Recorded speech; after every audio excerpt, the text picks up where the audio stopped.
Сәлеметсіңдер ме оқушылар? Бүгін қазақ тілінен 67-ші сабақтың тақырыбы синоним дегеніміз не? Бүгінгі сабақта синоним сөздерді ажыратуды және сөйлеуде қолдануды үйренетін боласың. 9-шы жаттығу жаңылтпашты жадқа жаз.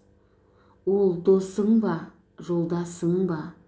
Ол досым да, жолдасым да. Осы жаңылтпашты балалар жадқа, дәптерге жазамыз. Қарамен жазылған сөздердің мағынасына қарай салыстыр. Бұл сөздердің мағынасы бір-біріне жуық екенін дәлелде. Қарамен жазылған сөздер бізде досым және жолдасым. Бұл екі сөздердің мағынасы бір-біріне жақын сөздер және бір ғана дос деген мағынаны білдіреді. Келесі балалар ережені мұқият тыңдаймыз. Тілімізде білдіретін мағынасы бір-біріне жақын, бірақ дыбысталуы әр басқа сөздер бар. Мысалы, әдемі, көрікті, алыс, шалғай. Мұндай сөздерді синоним сөздер деп атайды. 10-шы жаттығу тақырыбы бойынша өлеңнің мазмұнын болжа. Шынықтыр сен денені. Өлеңде денені шынықтыру, жаттығу туралы айтылған. Теңізші боп егерде, жүзем десең тереңде, белден басып мұз қарды, кезем десең шыңдарды, түлеп ұшар жас қанат, болам десең ғарышкер, шарлау үшін әуені, қуат керек әуелі, жігер керек, от керек, ерлік керек, еп керек, ол үшін ең керегі, шынықтыр сен денені. Авторы Дүйсенбек Қанатбаев.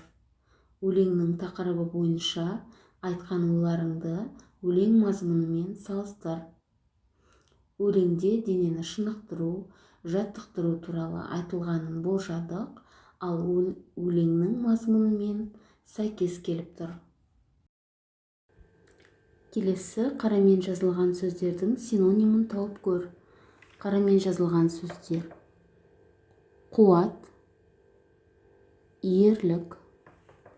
Бұл сөздердің синонимдері: қуат дегеніміз күш дегенді білдіреді, ерлік батылдық дегенді білдіреді.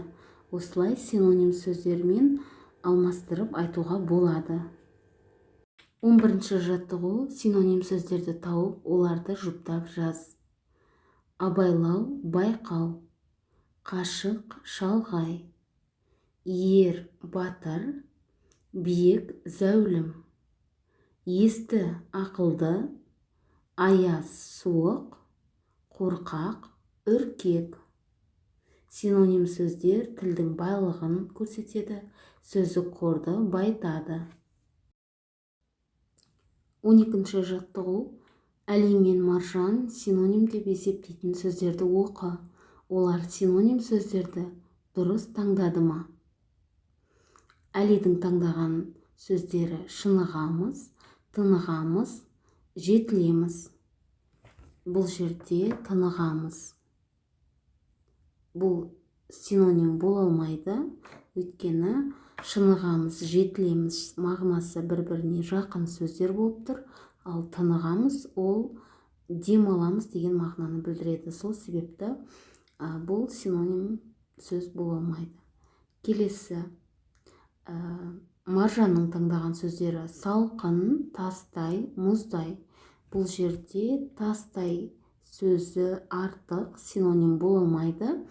Себебі салқын мен мұздай бұл екеуі мағынасы бір-біріне жақын, суық дегенді білдіреді. Сондықтан синоним бола алады, ал тастай деген ол қатты деген мағынаны білдіреді. Сол себепті синоним сөз бола алмайды. 13-ші жаттығу ребусты шеш, шешуіндегі сөздің синонимін тап. Бізге алты, сиыр және сағат берілген. Алты сөзінен соңынан екі әріпті алып тастаймыз. Сиыр сөзінен алдынан 2 әріп, соңынан 1 әріпті алып тастаймыз. Сағат сөзіндегі соңынан 4 әріпті алып тастаймыз. Бізде шыққан сөз алыс сөзі шықты. Алыс сөзіне синоним сөздерді тауып көрейік. Алыс, шалғай, ұзақ, бұлар мағыналары бір-біріне жақын сөздер, синоним сөздер бола алады. Осымен бүгінгі сабағымыз аяқталды, балалар. Сабақ ұнаса, каналға жазылып, лайк басуды ұмытпаймыз.